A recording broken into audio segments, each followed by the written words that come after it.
बिस्मिल्लाहिर्रहमानिर्रहीम, अस्सलाम वालेकुम। इस वक्त आपको मेरे हाथ में एक बहुत ही खूबसूरत किताब नज़र आ रही होगी और इस किताब का नाम है पाकिस्तान का रोज़नामचा। ये एक तरह से एक तारीख़ है पाकिस्तान की। हर दिन के हवाले से कोई ना कोई वाक़या, कोई ख़बर अहम होती है जिसे हमारे दौर के बहुत मोतबर, मारूफ़ और मकबूल शायर, जिनका बहुत एहतराम किया जाता है, जिनसे मोहब्बत की जाती है, क्योंकि उनकी ज़ात रवादारी, हलीमी और मोहब्बत की इलामत है, जनाब इकबाल राही। ये उनकी किताब है और इतनी खूबसूरत ये शाया हुई है और ज़रका पब्लिकेशंस इंटरनेशनल ने शाया की है।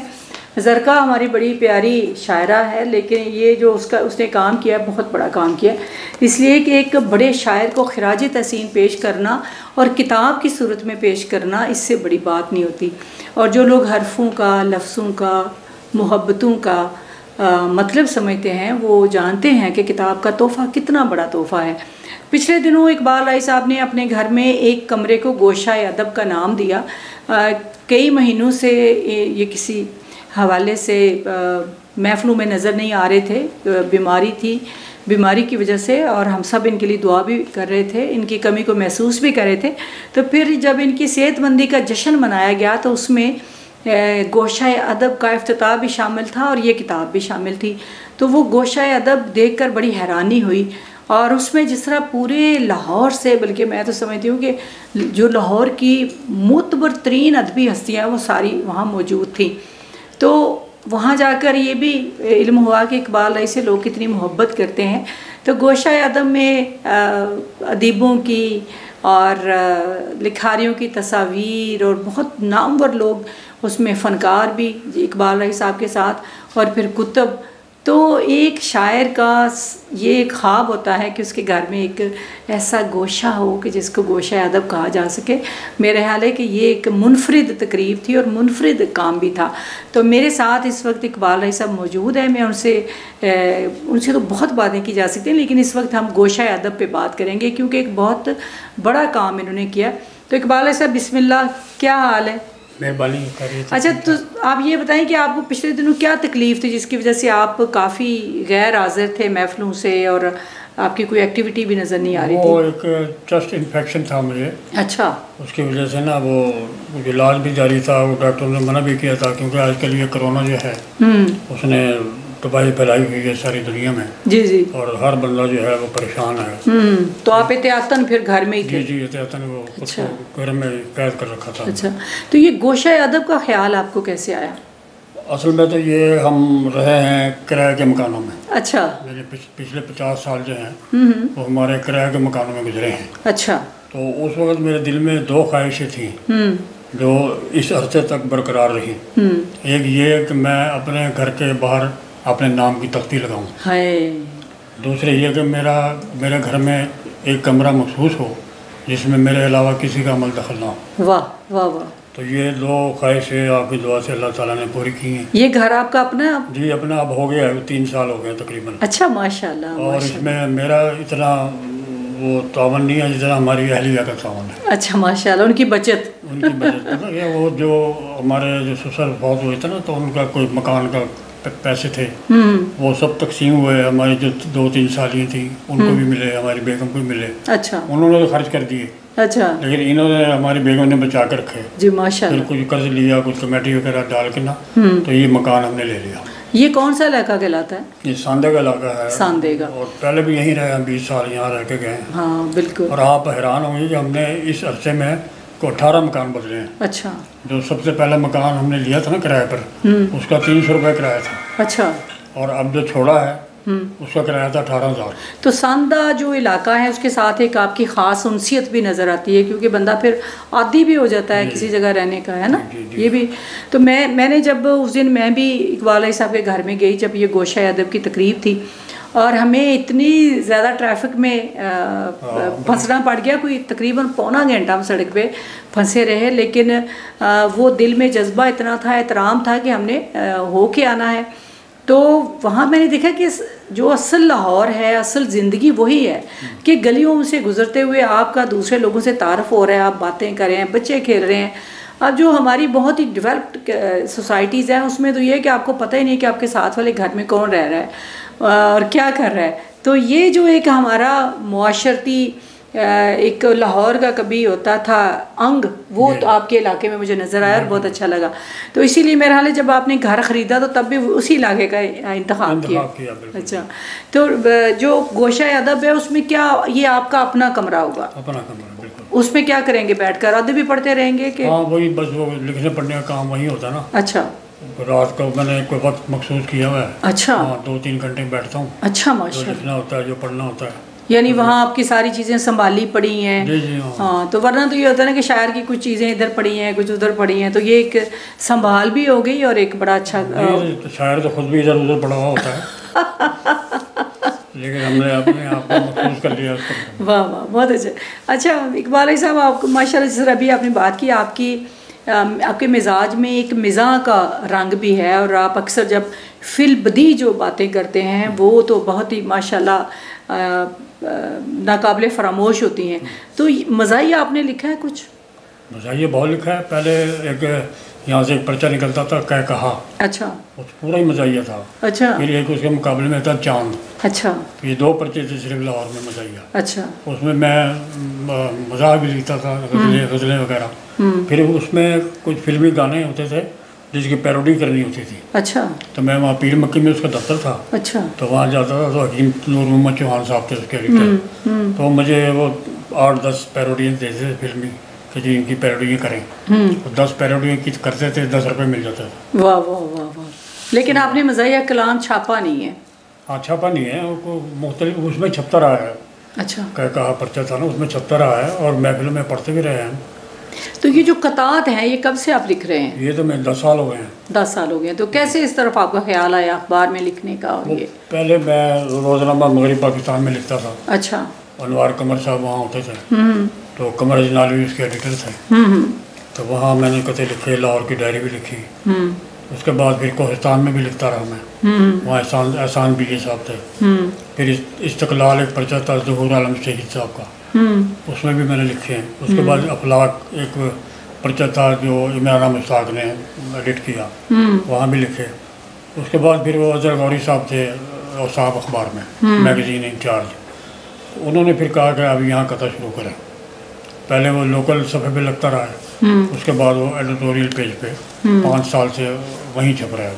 अच्छा, रोज़ाना की बुनियाद पे। वाह वाह वाह। तो इसमें मैं देखती हूँ कि कोई मौजू ऐसा नहीं है, वहाँ ये तस्वीर हैं, ये भी पाकिस्तान की जो इस वक्त हमारी तमाम सियासी जमातों के मारूफ लोग हैं उनकी तस्वीर लगी हैं और अंदर भी कोई ऐसा मौजू नहीं है। तो आप रोज़ का जो कथा लिखते हैं वो पहले एक दिन वो भेजते हैं, लिखे मसलन आज 5 अप्रैल है तो आपने कल भेजा होगा? नहीं, वो ऐसा होता है कि सुबह को अखबार पढ़ता हूँ। अच्छा अच्छा, उसमें फिर मौजू निकल आता है। मौजू निकल आता है, ठीक है। वो फिर वो हमारे दोस्त हैं अली हुसैन आबदी, अच्छा अच्छा, उनको लिखवा देता हूँ। अच्छा अच्छा, टैग करके इस्लामाबाद भेज देते हैं। हमारे जो अपना जोश मिली आबादी थे ना, उनको उन्होंने एक दफ़ा कहा था रईस अमरोही के बारे में, कहने लगा जिस तरह रईस अमरोही साहब कते लिखते हैं ना, मुझे अगर ये कते लिखने पड़ जाएं तो मैं कपड़े फाड़ के जंगल की तरफ दौड़ पड़ूँ। यानी कहने का मतलब इतना मुश्किल काम है। वाह वाह, बिल्कुल जाहिर है। आपने 4 मिसरे में एक पूरा वाक़या कलमबंद कर देना ये कोई आसान काम नहीं है। ये अल्लाह ताला का करम है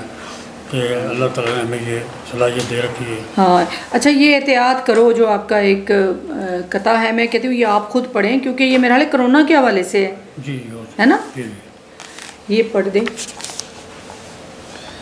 जो हुकूमत का हुक्म है मानो, कुछ तो इंसाफ अपने साथ करो, तुमको गर जान अपनी प्यारी है, चलने फिरने में एहतियात करो। वाह वाह वाह, सुभान अल्लाह। देखिए ना, जिस तरह अभी राय साहब ने कहा कि कथा जो है इसमें 4 मिसरों में आपने पूरी कहानी बतानी होती है, कि पूरा मतलब है उसमें नतीजा भी निकालना होता है। और इसमें आखिर पे देखें ना, जान प्यारी है तो एहतियात करें और बाहर कम निकले। पैगाम भी होता है, पैगाम भी होता है सारा। और उसका मतलब कते में ये नहीं कि आपने ज़रूर किसी ख़बर के हवाले से बात करनी होती है, उसमें आखिर में कोई पैगाम भी होता है। भले आप तनकीद भी कर रहे हों लेकिन उसमें इस्लाह का पहलू भी होता है कि हम किस तरह अपने आप को एक खैर के रास्ते पर आगे लेकर जा सकते हैं और क्या कर सकते हैं। इकबाल साहब, आपका बहुत शुक्रिया, आप सलामत रहें। और एक सवाल जो मैंने आपसे पूछना है कि आपके बहुत जो हैं वो शागिर्द हैं, शायरी में, क्योंकि आपको उस्ताद शायर कहा जाता है, आप खुद किसके शागिर्द हैं? मैं जनाब हज़रत एहसान दानी साहब के शागिर्द हैं। अच्छा। और वो कुछ खुशकिस्मती हमारी ये कि हमारा जो मकान था ना अनारकली में, उस मकान से एक मकान छोड़ कर दूसरा मकान एहसान साहब का था। तो कब फौत हुए हैं एहसान दानी साहब? मुझे तारीख याद नहीं है, लेकिन लाहौर में फौत हुए थे? जी लाहौर में फौत हुए, और हम करीब भी थे उनके। अच्छा। अस्पताल दाखिल थे ना, शुगर का मसला था उनका। अच्छा अच्छा अच्छा। बल्कि एक वहाँ जी वो वाक़या हुआ, तो तुफैल साहब थे ना नकुश वाले, वो भी आए वहाँ थे, तो उनको देख के ना एहसान साहब की आंखों में आंसू आ गए। तो वो जब चले गए तो मैंने कहा उस्ताद जी आपने ये आंखों में आपके आंसू आ गए, हालांकि आपने अपने कमरे में फ्रेम लिख के एक शेर लिख के लगाया हुआ है कि दानिश मैं खौफ मर्ग से मुतलक हूँ बेनियाज, मैं जानता हूँ मौत है सुन्नत रसूल की। वाह वाह वाह। तो उसके बावजूद भी आप रो पड़े, तो बस जाहिर है वो जो सही बात है, बिल्कुल बिल्कुल बिल्कुल सही बात है।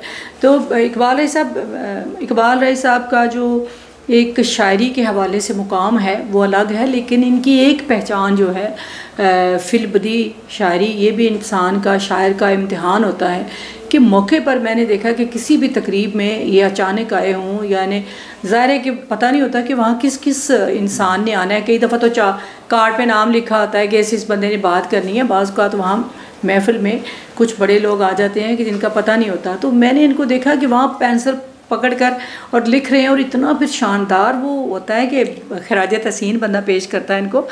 तो मैं जब शायरी मैंने ख़ुद शुरू की, लोग अपने उस्ताद के हवाले से बात करते हुए बड़ा हिचकिचाते हैं, खुसूसन शायरी में, और समझते हैं कि हम माँ के पेट से शायर जो तो पैदा ही होता है शायर बन के, लेकिन वो औज़ान बहरें और सारी चीज़ें सीख कर पुराने ज़माने में, अब जब हमारे गालब और ये दाग के दौर में उस्ताद का बड़ा मर्तबा होता था, और लोग बेउस्तादे शायर को मानते ही नहीं थे कि जिसका कोई उस्ताद ना हो, क्योंकि वो चाहते हैं कि पीछे जिस तरह हम स्कूल कॉलेज की पढ़ाई में एक रहनुमा की ज़रूरत होती है उस्ताद की, इसी तरह शायरी अगर से खुदा की तरफ से वदीयत की जाती है, लेकिन इसमें अवुर्द के बाद जो आमद का सिलसिला है, आमद के बाद जो अवुर्द का है, वो सारा उस्ताद उसके साथ जुड़ा हुआ है, जो आपके शुरू में आपको कांट छांट का बताता है। एक लफ्ज़ बदलने से जो है पूरे शायर का जो शेर होता है उसका नक्शा ही बदल जाता है। तो मैं अपना एक शेर सुना रही हूँ कि पंजाबी का, इश्क समुंदर तर के वेखा ए पेंडा भी करके वेखा। अच्छा, ये मैंने किसी जगह शायरी पढ़ी, तो वहाँ एक बंदा बैठा हुआ था, उसने मैंने कहा ये लिखो कि इंज भी पेंडा करके वेखा। तो अब देखें ये इंज लिखने से मतलब है कि कहाँ से चली गई, और मैं खुश हुई, मैंने बड़ा उनकी शुक्रिया अदा किया। तो ये चीज़ें ऐसी ही होती हैं। तो इकबाल राय से अक्सर जब भी कोई चीज़ नहीं लिखनी तो इनको फ़ोन करना और इनसे पूछना कि ये जो है इसमें 2 मुतहरिक हैं और ये फ़लाँ है, ये मेरी नज़र में ये इस तरह। तो उन्होंने कहना नहीं तुसी मुतहरिक वगैरह छोड़ो, तुसी पूरा मिसरा पढ़ो मैनू, और ये छोड़े मैं खुद ही बता देता हूँ। तो वो जो आप मतलब है आपको किस तरह अंदाज़ा होता था, मतलब है अब तो हम लोग भी उस मुकाम पर आ गए हैं आपकी रहनुमाई में कि जब हमें भी ये चीज़ें एहसास हो जाती हैं, लेकिन क्या आपने औज़ान का ये सारा इल्म कहीं से सीखा है? वो पता हमारा जो उस्ताद है ना, उनका एक तरीक़ेकार था, उन्होंने एक मिसरा दिया कि इस पर मिसरे लिख के लाओ। ठीक है। तो नया नया जोश था, तो हमने वो 20-30 मिसरे लिखने और उनको पेश कर देने। उन्होंने 2-3 मिसरे सुनने, बाकी वो रद्दी की टोकरी में फेंक देने थे। वाह, अच्छा अच्छा। आपको ये हैरानी होगी कि 1 साल तक उन्होंने हमें दूसरा मिसरा नहीं लिखने दिया। ओह, अच्छा अच्छा। ये एक मश्क का तरीका था। फिर एक मिसरा मैंने लिखा कि तेरी नज़रों को बदगुमान देखा, उन्होंने कहा इसके नीचे मिसरा लिखो। अच्छा। वो मैंने उसमें मिसरा लिखा, तेरी नज़रों को बदगुमान देखा, दिल से उगता हुआ धुआं देखा। वाह वाह वाह। फिर उन्होंने इजाज़त दी कि अब तुम शेर लिख सकते हो। वाह वाह, सुभान अल्लाह। अच्छा, इस पे वो जो आपने भी बात की थी ना फिलबदी, उससे मुझे याद आ गया एक मुख्तसर सी बात कि वो ग्वाल मंडी में एक दोस्त थे हमारे, इकबाल सरंदी साहब, उन्होंने एक मुशायरा कराया। वो अजीज़ुल इस्लाम हाई स्कूल था, दूसरी मंजिल पे जाकर। अच्छा। वो बिहाड़ी के एक प्रोफेसर थे, उनकी सदारत। अच्छा। तो कंडक्ट मैं कर रहा था। तो जैसे आपने अभी बताया कि वो हर आने वाले के लिए जाने वाले की ज़मीन में शेर लिखना था, तो वो जो रिजवी खैराबादी थे एक शायर, उन्होंने आखिरी शायर वो थे, उन्होंने एक गज़ल पढ़ी, उसकी ज़मीन थी नगीने 2-2 और महीने 2-2 और सफ़ीने 2-2। तो वो बिहाड़ी के जो प्रोफेसर थे वो कहने लगे जी राय साहब इस ज़मीन में आप शेर लिख कर दिखाएँ तो ये 50 रुपये पड़े हैं ये आपके। अच्छा। तो मैं बड़ा परेशान हो गया, मैं कहा इतनी मुश्किल ज़मीन है ये तो इसमें क्या होगा। लेकिन वो बस अल्लाह ने कोई ऐसी ट्रेन में डाला। तो मैं वो रिजवी साहब पढ़ के गए ना ये सफ़ीने 2-2। तो मैंने कहा जी शुक्रिया उनका अदा करना है मुझको राही, चढ़ के आए हैं जो शायर यहाँ जीने 2-2। वाह वाह वाह वाह वाह वाह माशाल्लाह, क्या खूबसूरत। बड़े हैरान परेशान। फिर उन्होंने एक और नोट निकाला 50 का। अच्छा। कहने ये ले। और उस दौर में 50 के नोट की खासी। और उन्होंने ये भी कहा कि मैं तस्वर भी नहीं कर सकता था कि इस ज़मीन में कोई शेर भी हो सकता है। वाह वाह सुभान अल्लाह। तो ऐसे बड़े मौके आए हैं। तो आपके जो शागिर्द हैं उनकी तादाद कोई लाखों हज़ारों में? नहीं लाखों हज़ारों में। अच्छा। अव्वल तो पहली बात तो ये है कि मैं अपने आप को इस काबिल समझता ही नहीं कि मुझे उस्ताद क्या है। अच्छा। उसकी वजह ये है कि कई चीज़ें ऐसी हैं जिनका हमें खुद भी इल्म नहीं है और हमें भी पूछना पड़ता है। और यहाँ तो हर तीसरा आदमी उस्ताद है। अब पहले वाला माहौल तो नहीं रहा ना पहले वाले उस्ताद रहे हैं ना वो शागिर्द रहे। फिर भी माशाल्लाह जो आपके शागिर्द हैं मतलब सैकड़ों में तो होंगे। हाँ तो इतने तो हैं। अच्छा अब मैं आपको एक और बात बताने लगा हूँ जो बिल्कुल ही मुख्तलिफ है। जब हम एहसान साहब के यहाँ जाते थे ना तो जहाँ जूती पड़ी होती थी वहाँ बैठते थे। वाह। हमारे इतनी जरूरत नहीं होती थी कि हम आगे जाके बैठ जाएँ। बड़े बड़े नामवर लोग आते थे वहाँ। तो आजकल के जो इकबाल भाई साहब लोग हैं नए शायर लिखने वाले जो हैं बच्चे नौजवान हैं एकदम से पता चलता है 20 साल के बंदे की शायरी की किताब आ गई 25 साल की आ गई, लेकिन उनको अगर कहें कि फिल बदी जिस तरह आपने भी कहा कि मिसरा लगा कर देखें या तख्ती करके देखें अपने शेर की तो वो नहीं कर सकेंगे। वो तख्ती क्या करेंगे, उन्हें तो तख्ती लिखनी नहीं आती। नहीं मैं कहती तख्ती। हाँ तो वो जो इनकी मतलब ये क्यों नहीं इस तरफ जाते सीखने के आसान काम की तरफ क्यों जाते हैं कि छोटी बैर में जी या हालांकि छोटी बैर भी बड़ी मुश्किल होती है उसको निभाना लेकिन ज़्यादा मुश्किल होती है लेकिन उसमें कोई बड़ी बात नहीं होती मतलब है वो आता है वो जाता है। इस तरह की शायरी मैं देखती हूँ बाज़ औक़ात क्योंकि मुझे रोज़ाना कई शायरी की किताबें मिलती हैं तो मैं बाज़ औक़ात पूरी किताब पढ़ती हूँ मुझे एक शेर नहीं मिलता। और अभी जब मैं आपके कतात के देख रही थी तो हर सफ़े पे ऐसा कता था कि जो बंदे को जोड़ देता है, ठीक है, यानी कोई पैगाम के हवाले से चुभन के हवाले से काट के हवाले से किसी न किसी हवाले से। तो ये जो चीज़ें हैं मेरे ख्याल है इस पे भी बात करनी चाहिए और बच्चों को अगर जो शायरी करना चाहते हैं ये सिर्फ मशहूरी का मसला नहीं है बल्कि आप सीखें और सीखने में कोई हर्ज नहीं। मैंने ख़ुद इस्माइल मीरठी की किताब पढ़ी जो कि बहरों और रोज़ान के हवाले से है, फिर तख्ती भी मैं करके देख लेती हूँ, अभी तक मैं करती हूँ क्योंकि जो अवुर्द है उसमें ये सारी चीज़ें शामिल होती हैं कि आप एक ख़ुद अपना जो होता है मुहासबा भी करें खुद एहतसाबी और कभी किसी चीज़ पर आप फंस जाएं तो आप किसी से मशवरा करें। जिस तरह लाहौर में इकबाल राय साहब जैसे लोग मौजूद हैं तो ज़रूर मशवरा करें ताकि आपको एक रहनुमाई भी मिले और आपका जहन भी खुले। तो इकबाल राय साहब आपके लिए बड़ी दुआएँ, अल्लाह में आपको सलामत रखे। इंशाल्लाह दोबारा आपसे बात होगी और बड़े आपके पास वो हैं किस्से हैं, आप इतनी बड़ी बड़ी शख्सियात के साथ आपकी मुलाकात रही है तो आपसे उनके हवाले से बातें करेंगे। तो आप भी सलामत रहें, इजाज़त दें, खुदा हाफिज़। बहुत शुक्रिया, बहुत शुक्रिया।